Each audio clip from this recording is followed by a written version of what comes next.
My name is Leora Voss, 30 years old. It was one of those calls where I already knew the answer before I even picked up. Dad's name flashed across my phone at 10:52 a.m. on a weekday.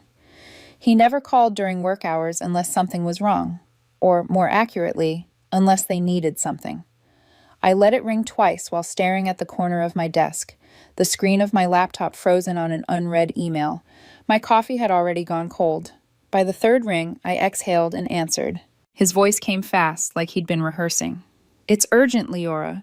Brandon's tuition is overdue.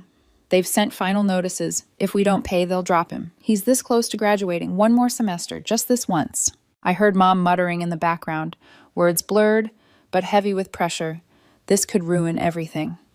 Then Dad said the number. Not 10,000, not 12, exactly $11,500. Precise, trimmed, like they'd already negotiated the figure, like they'd rehearsed it to sound both dire and reasonable. I felt my jaw tighten. Doesn't he have scholarships? Didn't he get financial aid? Dad's tone shifted, sharp with frustration. He missed a few deadlines. It happens, but he promised, this time he promised, this will lead to real long-term success. That line, I'd heard it before. Brandon's favorite trick, overpromise, underdeliver, then wrap it in inspirational quotes he'd half memorized from YouTube. And every single time, my parents swallowed it whole. They used almost identical words when they begged me for his car repairs, for a new laptop, for that networking trip in Miami he just had to attend. Every single emergency packaged neatly as an investment in his future. And every single time, they came to me. I stared at the wall above my desk, fighting the familiar weight in my chest. I told myself I wasn't naive anymore, that I could see the pattern for what it was. But fear whispered louder. If I didn't help, and he failed, I would always be the reason. The scapegoat. The ungrateful one. I wired the money that afternoon, not because I believed Brandon, not because I believed my parents, but because I couldn't stand the thought of carrying the blame. Days passed in silence. No thank you, no acknowledgement, not even a lazy text from Brandon pretending gratitude, just nothing. Then came Sunday. I was meal prepping when my phone buzzed. A text from my cousin Jenna, just a screenshot. Brandon standing in a casino, not sheepish or caught off guard, celebrating. An overpriced button-down champagne bottle in hand, arms draped around two women I'd never seen before. And Troy, his idiot friend, had captioned it, "Free money hits different." I stared at the photo until my chest ached. It wasn't just the money, though. Yes, $11,500 wasn't pocket change. It was the disrespect, the planning, the audacity. This wasn't spur of the moment. They'd waited for my transfer before booking this little getaway. My parents had to know. They couldn't have missed the signs, which meant they weren't duped. They were complicit. I dropped my knife on the counter, hands trembling, and I started remembering. Every urgent call, every last-minute deadline, every manipulation repackaged as obligation. It wasn't generosity, it was control. All those years, I thought I was being the good daughter, the reliable one, but they never planned for Brandon to stand on his own. He didn't need to, because I was always the invisible safety net, their emergency fund, their walking ATM. But not anymore. I didn't respond to Jenna. I didn't text Brandon. I didn't call my parents. Instead, I began cataloging. Like an auditor sifting through ledgers, I replayed every transaction, every lie. And as I did, something inside me shifted. I stopped thinking like their daughter and started thinking like someone who was owed. I remembered something Mom had bragged about in January over coffee at their house. She'd practically staged a performance, showing off a velvet box of vintage jewelry. Her grandmother's set, supposedly worth around 20 grand.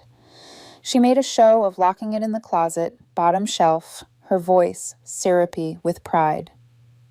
"For Brandon's future wedding," she said, "our family's legacy."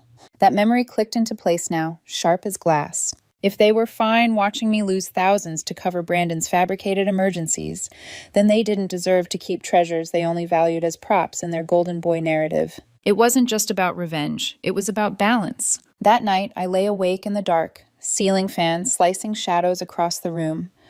My dog shifted at my feet, breathing steady. I whispered to myself the words I had never said out loud. "I'm done being your safety net." But I wasn't going to announce it. Not yet. No. This time I wouldn't fight on their stage, under their rules. This time I would take something back, something they never saw coming. Saturday morning, I drove to my parents' house like nothing was wrong. I brought 2 bags of groceries, smiling at Mom when she opened the door and made small talk about traffic. She beamed, relieved, as if my presence alone meant the last request had been forgiven.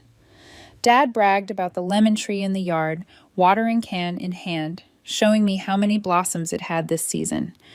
Brandon wasn't home. Perfect. Inside, Mom busied herself in the laundry room. I wandered the hallway like I always did, carrying a bag of sweaters I'd meant to drop off. My heart hammered, but my face stayed calm. When I reached their bedroom, I slipped inside. The closet door wasn't locked. Of course it wasn't. They trusted their myth of family loyalty too much to imagine otherwise. Bottom shelf, just as she'd said months ago. The jewelry box sat there, unassuming, like it hadn't been turned into a performance piece at family dinners. I didn't take everything. That would have been obvious. I chose 3 pieces, enough to cause panic but not immediate suspicion. A bracelet, a ring, a pair of earrings. They slid neatly into the folds of the sweater bag. By the time Mom returned, I was in the kitchen unloading groceries. She offered me coffee. Dad came in with his lemon tree story again. Everything was normal, or so they thought. I said goodbye an hour later, hugging Mom, thanking her for the coffee. She had no idea. They noticed 5 days later. It started with a text from Mom, a rambling paragraph with no punctuation. "Hey, honey, have you seen my jewelry box lately? I can't find the bracelet. I thought maybe I loaned it to Aunt Lori. Do you remember?" I let the message sit unread for 2 hours. Then I typed 1 sentence. "I haven't been in your room in years. No emojis, no reassurance." The dots appeared, disappeared, reappeared, but no reply came. That night, she left a voicemail, voice wobbling between casual and panicked. They were deep cleaning, she said, hoping nothing got misplaced during the holidays. Then she slipped in the word that made my jaw clench. Borrowed. "Did you borrow something from the box, sweetheart?" Borrowed. As if theft and entitlement were the same thing. I didn't call back. I knew exactly what was happening inside that house. Dad defensive, insisting no one would dare. Mom scribbling lists, trying to recall who had been inside. Brandon shrugging, pretending to help while secretly wondering if he was a suspect. The cleaning lady questioned. Neighbors asked if they saw anything, paranoia spreading like smoke. Exactly what I wanted. But I wasn't reckless. The day after I took the pieces, I'd had them appraised quietly through a coworker's contact. Turned out Mom had underestimated. The 3 items alone were worth close to $27,000. I kept the receipts, tucked them in a folder, date-stamped proof of value. Nearly 20 grand in my possession, while they begged me for $11,500. The irony tasted bitter and perfect at the same time. Then a new twist, Brandon called. Not once, 4 times in a row. Finally I answered. His voice was tense but fake chill, like he was trying to sell me something. "Hey, weird question. Mom's freaking out. Something's missing, like jewelry. Dad's checking cameras. You haven't seen anything, right?" I let silence stretch until he fumbled. "It's just crazy timing, you know, right after the tuition thing. Makes you wonder." I smiled, though he couldn't see it. "You think someone stole from you?" He paused. "Not me, but yeah, maybe. People are sketchy these days." He kept talking, vague questions, fishing. I gave him nothing. When he hung up, I knew he suspected me. Not because of evidence, but because in his twisted little mind, this was exactly the kind of stunt he would pull. Projection was his native tongue. But then something else happened. 3 days later, I got a notification from Venmo. Brandon's public feed. A $75 payment to someone named Donnie, captioned, "For the footage." I clicked the profile, bio read, event security, installs, review pulls. My stomach dropped. They'd gone through the house cameras. I had been careful. Gloves. Quick in and out. No lights. No fingerprints. The garage door only opened for minutes. No angles near the closet. But then a memory surfaced. Faint. Unsettling. A thump I'd heard when leaving. Like a drawer closing. I'd brushed it off as the dog or the wind. I texted Jenna, who else was at the house that day. She replied after a long pause. Brandon's girlfriend came by mid-morning. Said she left her charger. Why? Brandon's girlfriend. I hadn't even known he had one. Not a party fling. Someone with access. Unannounced access. The timing was too perfect. If she walked in through the front while I was slipping out the back, cameras might catch her. And Brandon, already paranoid, would spiral. Jenna's next text came unprompted. He thinks Selena might have taken something. He's trying not to freak her out, but he's freaking out. Better than I hoped. I typed one sentence to Brandon that night. Maybe you should ask your girlfriend what she saw. His reply came in seconds, then disappeared, then nothing. And I knew the fire had started. Because for once I didn't have to be the suspect. They were already turning on each other. It didn't take long for the explosion to go public. 2 days later, Jenna sent me a screen recording from Facebook. Brandon's girlfriend, Alina, apparently, had posted a status wide open for everyone to see. Imagine giving everything to someone who treats you like a suspect. I hope your mommy finds her bracelet. I watched it twice, then a third time, stunned. She hadn't just broken up with him. She'd taken a sledgehammer to the family's carefully polished image. The comments came fast. Friends asking what happened, relatives lurking, extended family speculating. My mother, ever the dramatist, responded the next morning with a Bible verse about restoring what was lost, as if scripture could cover the rot beneath. Then Dad called. He left a voicemail, voice stiff, rehearsed. Let's all sit down, face to face, make this right. I deleted it. Because the truth was, I didn't want to sit down. I didn't want their script, their theatrics, their guilt trips disguised as reconciliation. Instead, I dialed a number I hadn't called in years. Danielle? A pause, then a laugh. Took you long enough. Danielle was my cousin on Dad's side. The only one in the family who saw through the Golden Boy act long before I did. Sharp, fearless, and branded difficult by my parents because she never bowed to Brandon's charm. She'd cut ties years ago after my parents refused her a loan. Small, manageable, with receipts and a notarized plan, while handing Brandon $6,000 for a second car. She ghosted after that. No dramatic goodbye. Just gone. But at a wedding once, she'd leaned close and whispered, "They'll bleed you dry if you let them." I hadn't listened then. I was listening now. I told her everything. The tuition scam, the wire transfer, the casino post, the jewelry, even my part in it, the 3 missing pieces tucked away, quietly appraised. There was a long silence on the line, then her voice dropped, low and certain. "Do you remember Aunt Carol's boxes?" "Barely," I said. "Yeah, I went through them once. Found records that didn't belong. Granddad's life insurance payout. Big one. Most of it disappeared. Not funeral costs, not divided fairly. Disappeared. I traced some of it, straight into one of your dad's old business ventures. Never disclosed, never repaid." My throat went dry. She continued, "If he moved that money without disclosure, the estate can be reopened. It's not just about jewelry anymore. It's about intent, fraud, paper trails. We could drag this into court." I pressed my fingers to my temples, pulse hammering. This wasn't just sibling favoritism or parental blind spots. This was theft dressed up as legacy, generational betrayal. "I've already got someone looking into it," Danielle said, almost gently, "but I can't do it alone." I swallowed. "I'm in." That week, I covered my tracks. I created a digital footprint for the jewelry. Private listings with time-stamped appraisals, photographs, chain of custody documentation. Not for sale, not to profit, to prove they existed, to establish provenance. If questions came, I'd have the receipts. Meanwhile, Brandon cracked. He showed up at my door one night, unannounced, clutching a plastic grocery bag like it was proof of innocence. His face carried that fake worried expression he pulled out whenever he needed something. "Hey, Leora, can we talk?" I didn't open the door fully. He sighed, leaning against the frame. "I don't know who to trust anymore. Alina's threatening to call the cops if I don't clear her name. Mom's crying every night. Something valuable's gone, and... Look, I just need to know. Did you take it?" I locked eyes with him, steady. "What jewelry?" His mouth opened, closed. He stammered something about cameras, timelines, about how I was the only one besides Alina who had been there. His voice cracked on the last word. I let him spiral for another minute, then closed the door in his face. Through the peephole, I watched him pace, arms crossed, muttering to himself. He looked less like a golden boy and more like a cornered animal. Finally, he walked away. That same evening, Danielle texted me a screenshot, an email from a paralegal, formal request filed for estate financial documents. And there it was, the first domino falling. The jewelry was just the spark. The real fire was in the ledgers, the transfers, the buried truths. And this time, they wouldn't just lose a bracelet or a ring. They stood to lose the entire story they'd been selling us for years. The first cracks didn't come from my parents' mouths. They came from paper. Danielle forwarded me an email from the estate lawyer a week later.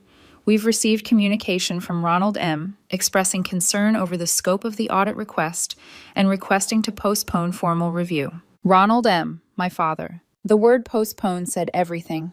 He remembered exactly what he'd done with Granddad's life insurance payout. He knew the audit would find the trail. And for once, he wasn't blustering about family loyalty or lecturing about respect. He was stalling. Meanwhile, every document Danielle unearthed painted the same picture. Misused funds, shady transfers, half-baked ventures dressed up as opportunities. All of it hidden behind silence and the family's blind trust. At night, I sat at my kitchen table with my laptop open, the glow of spreadsheets and scanned records turning my face pale. My dog lay at my feet, sensing the tension in my stillness. With every file I read, I felt the ground shift. This wasn't just about Brandon's tuition. It wasn't even about the jewelry anymore. It was about a pattern stretching back years, decades, designed to protect one person at the cost of everyone else. Then the phone rang. Mom. It was 9:42 p.m. Her voice low, as if Dad wasn't supposed to hear. Leora, we don't have to keep dragging this out. We're family. We should talk. I didn't answer. She hesitated, then added more softly, maybe we all made mistakes.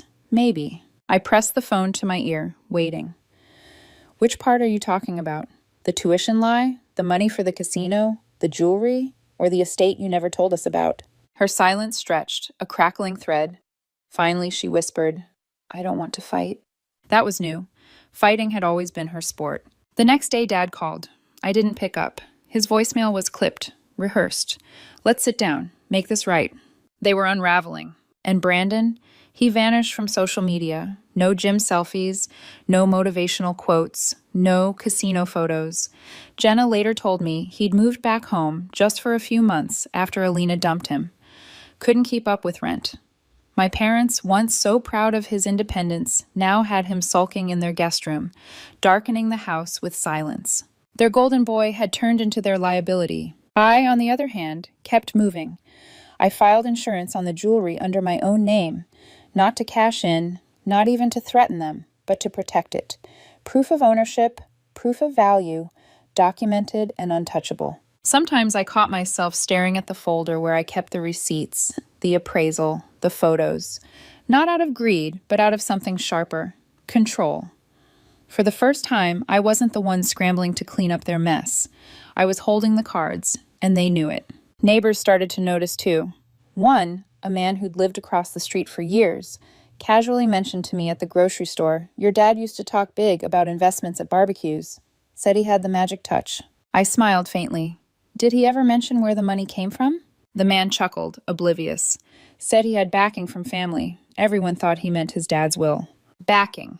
That word stung. Not backing. Theft. The family myth, my dad as a savvy provider, Brandon as the promising scholar, was cracking under the weight of receipts, ledgers, and silence. But silence never lasted long in my family. Because the estate review had a date now, on the calendar, fixed, and I could feel it in my bones. Someone was going to flip before that day arrived. Maybe Dad, cornered by his own paper trail. Maybe Mom, trying to save face. Or maybe Brandon, desperate to claw his way back into someone's good graces.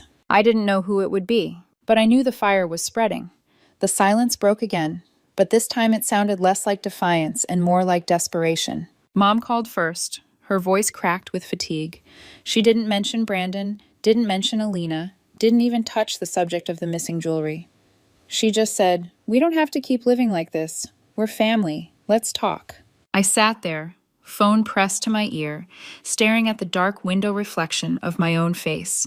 For years, that plea, we are family, had been enough to reel me back in. But now it sounded hollow, rehearsed. The next day, Dad tried.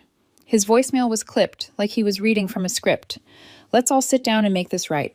It was clear. They weren't protecting Brandon anymore. They were trying to contain him. Jenna confirmed what I already suspected. Brandon had moved back home. Alina had dumped him, his rent was unpaid, and his little world of borrowed confidence had collapsed. Mom cried at night, Dad buried himself in silence, and Brandon sulked in the guest room like a shadow of the golden boy they'd built their lives around. Meanwhile, Danielle and I kept digging. Every document dragged into the light was another nail in the coffin of their family mythology. The insurance money trail was undeniable. Transfers, withdrawals, all pointing back to my father. His silence wasn't guilt, it was strategy. He was hoping time would soften us, hoping delay would dull the blade. But I'd stopped being their daughter the moment they turned me into an ATM. Now I was their auditor. I insured the jewelry under my own policy, not to sell, not to flaunt, to secure, to prove. My receipts, my appraisals, my chain of custody, everything tidy, traceable, mine. For the first time in years, I slept without my phone buzzing on the nightstand. No emergency calls, no panicked texts, just quiet. And yet, the quiet didn't feel like peace at first. It felt like the heavy pause before someone flips a table. I braced myself every morning, half expecting a letter, a summons, a scream on my voicemail. But nothing came. Then, slowly, I realized the only people panicking were them. Neighbors whispered that my parents had stopped hosting gatherings, that they looked worn, thinner, distant. Even Brandon's old friend Troy had posted something cryptic online about not all free money being free. The cracks weren't just showing, they were spreading. I didn't feel triumphant. I felt steady, cold, like finally standing on solid ground after years of sinking sand. One evening, Danielle and I met for lunch. The first time we'd seen each other in years. She hugged me, sharp and brief. "You look lighter," she said. "I feel it," I admitted. She smirked. "They've been calling me too. Same script. Let's talk. Let's not drag this out. But we're not kids anymore. We don't owe them our silence." Her words echoed later that night as I sat on my porch, the jewelry folder in my lap, the cicadas humming around me. For once, I didn't feel like prey waiting for the next blow. I felt like someone holding the final ledger. Because here's the truth. My parents taught me loyalty meant sacrifice. That love meant giving until I was empty. That being the good daughter meant letting Brandon take and take while I carried the weight. But loyalty without respect isn't love, it's control. And I had finally broken free. So when Dad's number flashed on my phone again, I didn't pick up. I watched it ring, fade, and ring again. The bridge behind me wasn't burned by my hand. It was doused in gasoline by theirs, lit the day they lied, stolen the day they chose him over me again and again. Now that bridge smolders quietly in my rearview mirror. I don't wonder if they'll call again. I know they will. I know the script by heart. We're family. Let's talk. One last chance. But this time I'm not answering. Because I'm not the villain. I'm not the savior. I'm just done. And that's enough.